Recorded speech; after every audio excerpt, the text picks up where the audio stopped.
Bienvenidos a El Debate Fe en la Lupa, el espacio donde analizamos y reflexionamos sobre cada programa de Una Luz en la Oscuridad. Acompáñenos en este viaje de fe mientras iluminamos las Escrituras con la verdad de Cristo. O sea, imagínate la escena. Entras a un servidor del videojuego Roblox, ya sabes, todo repleto de estos avatares digitales con estética súper cuadrada, y de repente te encuentras a un predicador liderando un culto virtual para adolescentes. Y luego, a miles de kilómetros de ahí, en las calles de Brasil, un guardia de seguridad de 39 años es asesinado a tiros.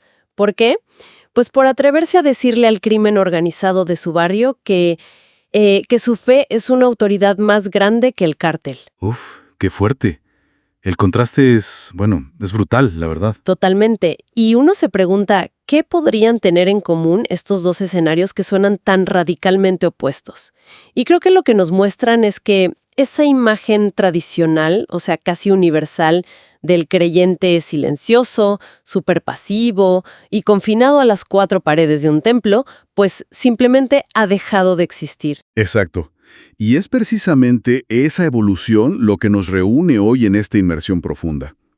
En el análisis de hoy vamos a examinar un material que, la verdad, me pareció fascinante. Es la transcripción de un programa de YouTube que se llama Una Luz en la Oscuridad, conducido por Mariana y Cristian Arévalo.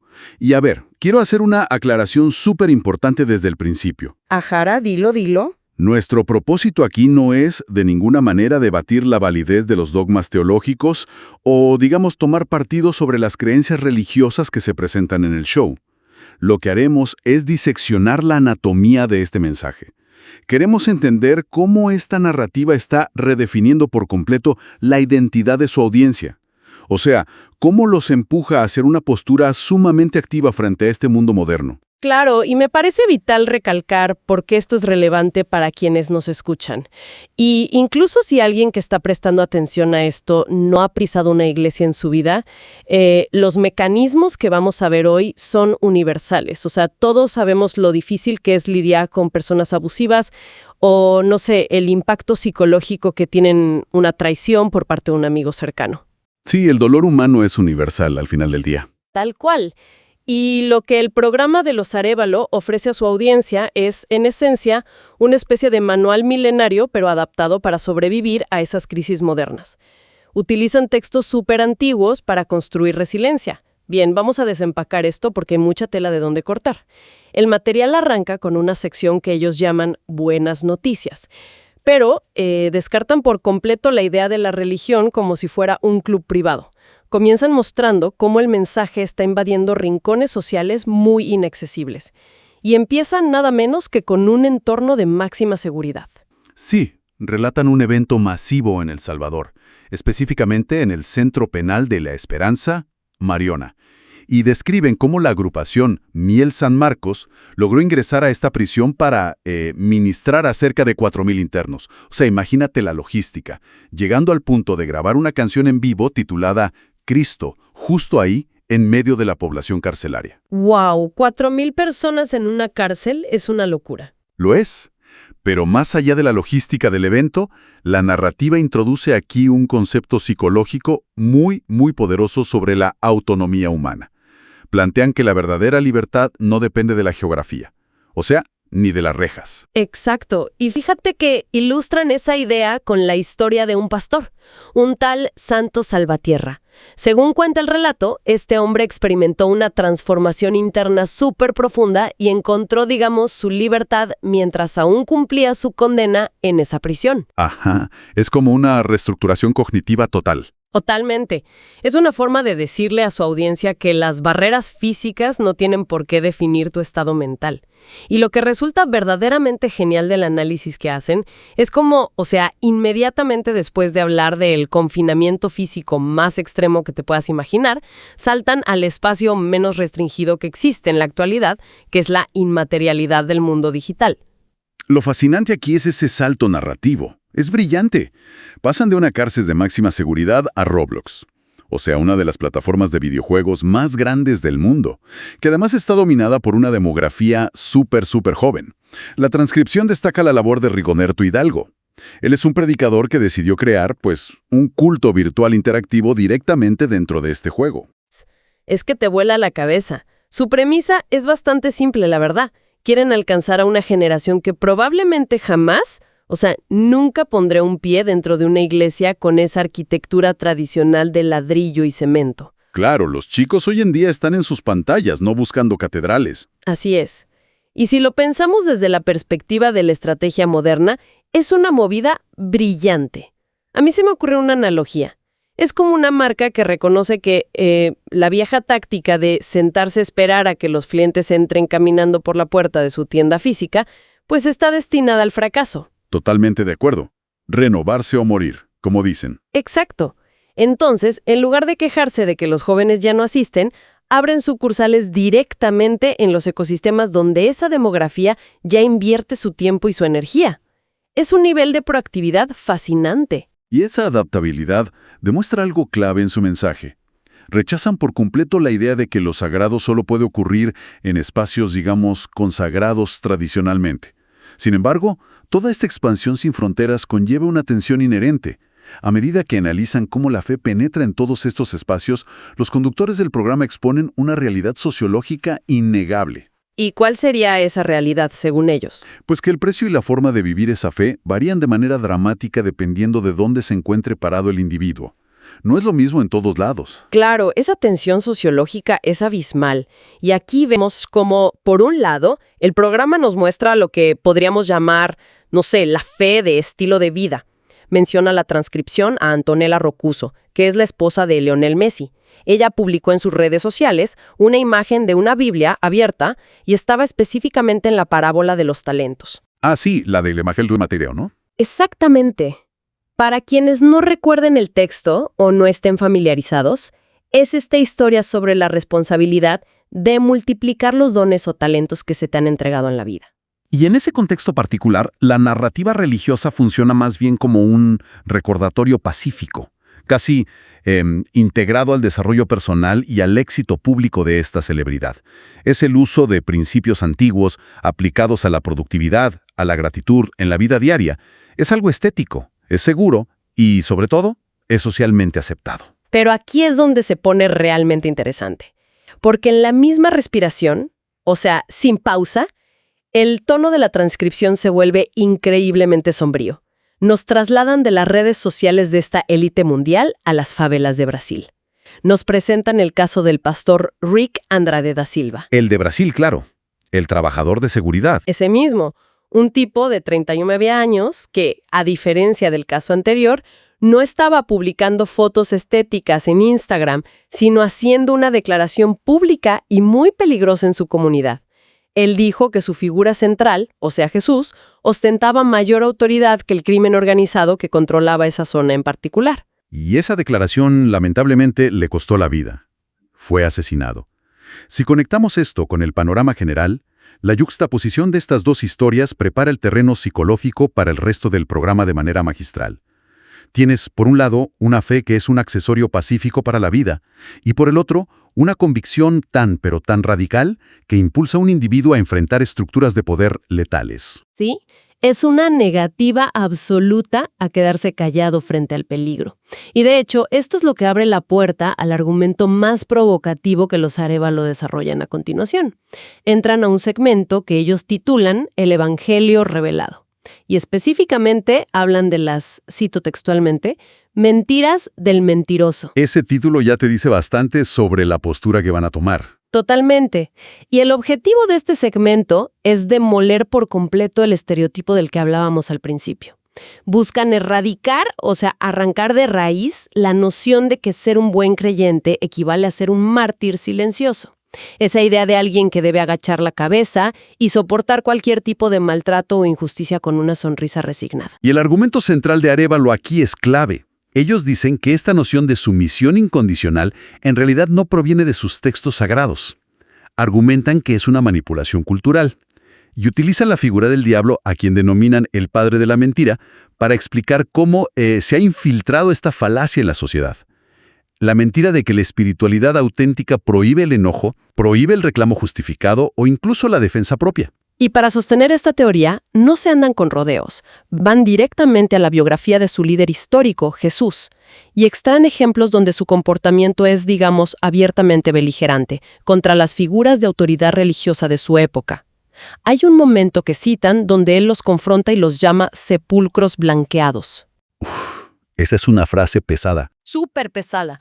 Si pensamos en la carga social de ese insulto en la antigüedad, les está diciendo en la cara que, aunque por fuera lucen impecables, súper irreprochables y santos, por dentro están llenos de podredumbre, de muerte. Y por si fuera poco, remata diciéndoles algo como, vosotros sois de vuestro padre el diablo. O sea, eso está a años luz de la diplomacia y de la pasividad. Definitivamente. Es una confrontación calculada y muy directa. Y además de ese ejemplo, se apoyan en una directriz muy específica que encuentran en la carta a los Efesios. La frase es, airaos, pero no pequéis. Y aquí es donde la teología se cruza de manera brillante con la psicología emocional moderna. La narrativa establece una frontera súper clara. ¿Entre qué cosas exactamente? Entre experimentar la ira, que lo ven como una respuesta humana natural e incluso necesaria frente a la injusticia, y permitir que esa ira se convierta en una agresión destructiva. Mencionan la regla de no dejar que el sol se ponga sobre el enojo. E incluso traen a Moisés al caso. Dicen que Moisés era considerado el hombre más manso de la tierra, y aún así se enojó muchísimo, aunque bueno, luego sufrió consecuencias por desobedecer al golpear la roca. Pero a ver, espera un momento. Pongamos esto bajo la lupa porque me surge una duda gigantesca. Si analizamos la enseñanza cristiana más famosa a nivel cultural, la que todo el mundo se sabe de memoria, siempre volvemos a la frase de poner la otra mejilla. O sea, a primera vista, todo este discurso sobre confrontar a las autoridades, enojarse y no dejarse, parece una contradicción inmensa frente al mandato histórico de la paz absoluta. ¿Cómo resuelven los presentadores esta disonancia cognitiva? Porque suena muy opuesto. Esa es la pregunta clave, de verdad. Y la resuelven reinterpretando desde cero el concepto de la mansedumbre. La narrativa de los Arévalo propone que, a lo largo de los siglos, se ha confundido el ser pacífico con ser inofensivo o débil. Para ellos, la mansedumbre no es la ausencia de carácter, ni implica convertirse en un felpudo para que los abusadores se limpien los zapatos. De hecho, desglosan el carácter de su divinidad en 3 componentes que son inseparables. A ver, ¿cuáles son? Amor, justicia y santidad. Si quitas uno, el modelo se cae. O sea que según esta lógica, el amor sin justicia se convierte rápidamente en permisividad ante el abuso. Así es, exactamente. Bajo este marco argumentativo, establecer límites firmes frente al maltrato deja de ser un pecado de orgullo o de soberbia y se convierte en un requisito indispensable para la verdadera espiritualidad. Y aquí introducen una advertencia gravísima sobre el costo psicológico de no hacerlo. Hablan del riesgo de desarrollar una raíz de amargura. Uy, ese concepto de la raíz de amargura es fascinante. Y muy real. Es la idea de que si alguien reprime constantemente el daño que le causan bajo la excusa de, no sé, ser una buena persona o una persona de paz, ese enojo no desaparece por arte de magia. Simplemente se va hacia adentro, se esconde y comienza a pudrir la psique de la persona desde la raíz. Tal cual, te carcome por dentro. Exacto. Y al establecer que el enojo y los límites son herramientas completamente válidas, el programa da un paso más allá. Derriban otro mito que es súper tóxico y muy común en las estructuras de liderazgo de cualquier tipo, el mito del líder de piedra. Esta idea de que la figura ideal, el líder perfecto, es alguien impasible que nunca muestra grietas emocionales. Sí. Inician una deconstrucción profundísima de lo que ellos llaman el Cristo impasible. Argumentan que, a lo largo de los siglos, la religión más institucional ha censurado sistemáticamente toda la vulnerabilidad humana de su figura central. Han querido esconderla. Y para contrarrestar esto, los conductores enfocan la atención de su audiencia precisamente en los momentos de mayor colapso emocional que están documentados en los textos. Sí, el ejemplo más claro que utilizan es la escena famosa en el jardín de Getsemaní. Esto es justo antes de su arresto.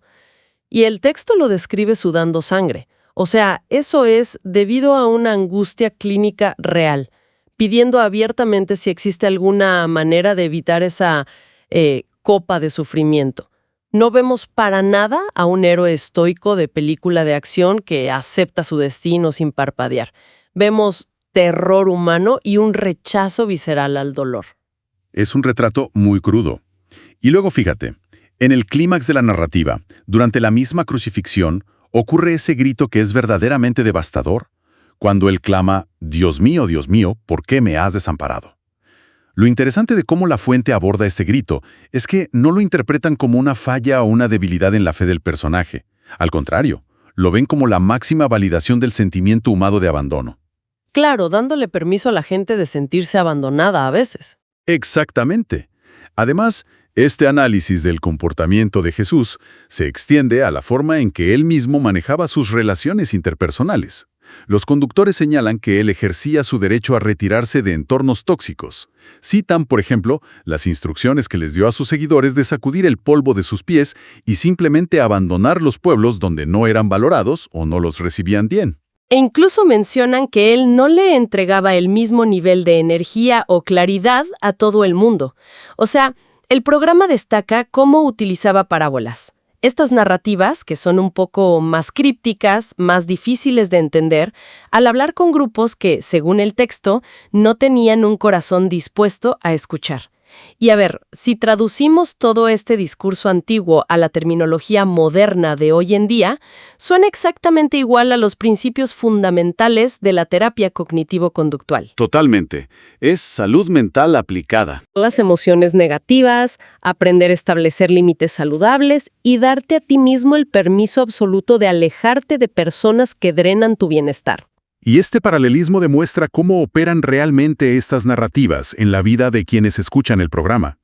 No se trata simplemente de sentarse a memorizar historia antigua de Medio Oriente.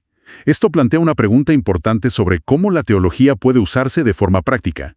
Los presentadores están utilizando estos textos milenarios como una herramienta psicológica directa, para otorgar un permiso explícito a su comunidad. Un permiso para sentir, básicamente. Exacto.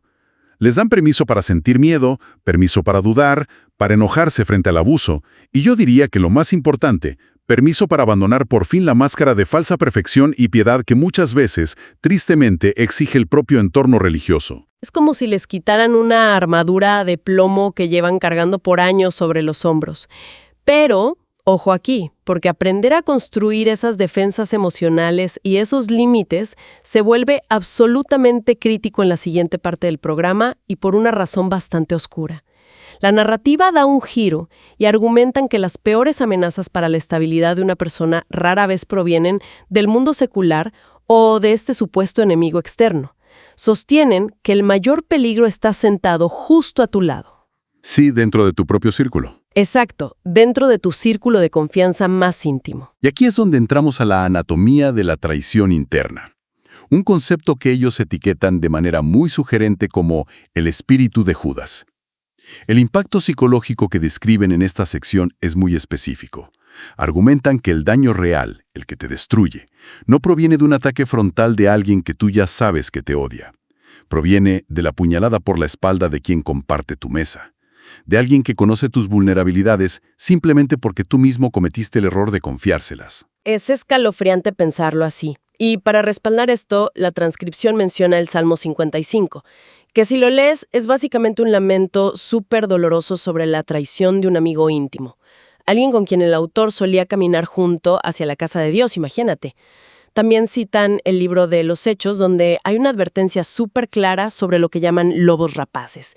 Estos no son enemigos que atacan desde afuera rompiendo la puerta, sino que se gestan dentro de la propia comunidad para devorar a los demás desde adentro.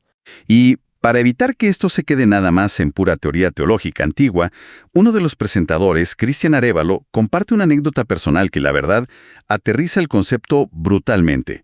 Relata cómo, en el contexto de su propio negocio, contrató y confió en un individuo basándose en una sola premisa. El hombre afirmaba compartir su misma fe y, utilizaba a la perfección todo el vocabulario y la jerga religiosa.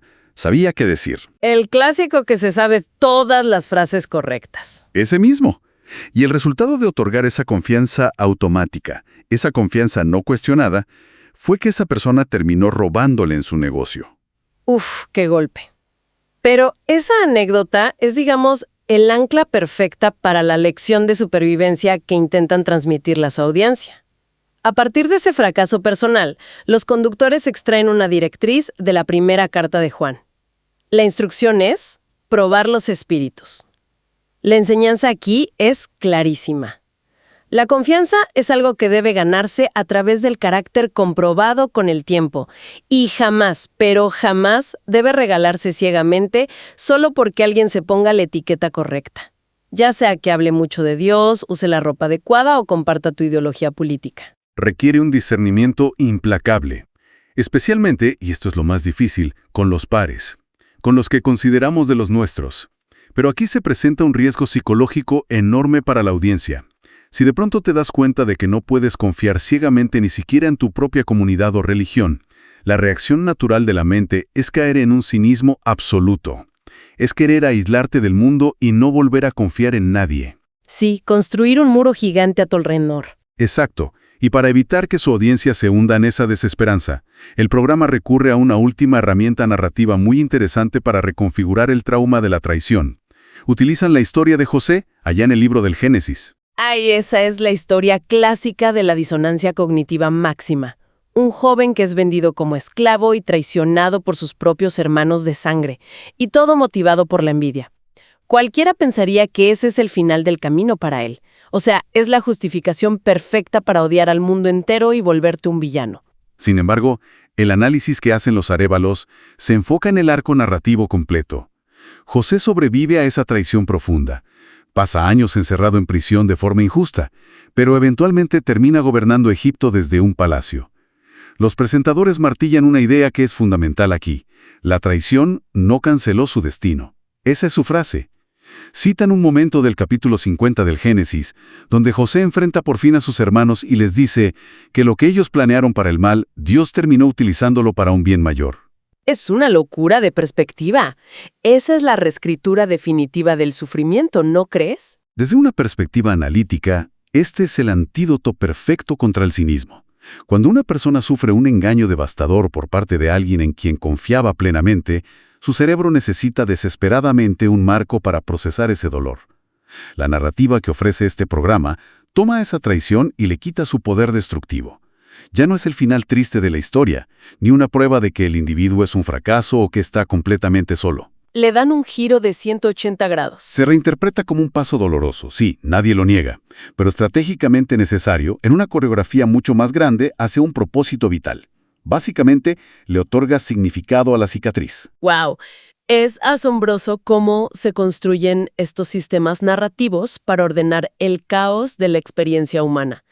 Y bueno, para ir recapitulando el tremendo viaje que hemos hecho hoy a través de esta transcripción, hemos visto cosas increíbles.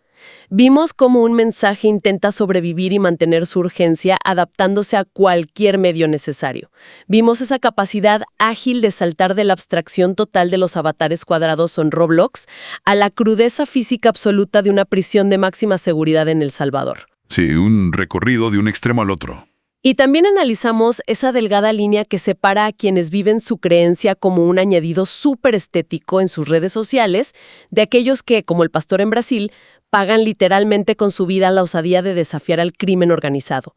Y fundamentalmente, profundizamos en cómo esta comunidad está desarmando desde adentro la idea tradicional de la pasividad estoica. Vimos el mecanismo mediante el cual utilizan sus propios textos históricos para desafiar convenciones actuales. Encuentran en esas escrituras antiguas la justificación teológica para validar la vulnerabilidad humana extrema, para legitimar el enojo frente a la injusticia y para establecer fronteras emocionales de hierro frente a personas tóxicas.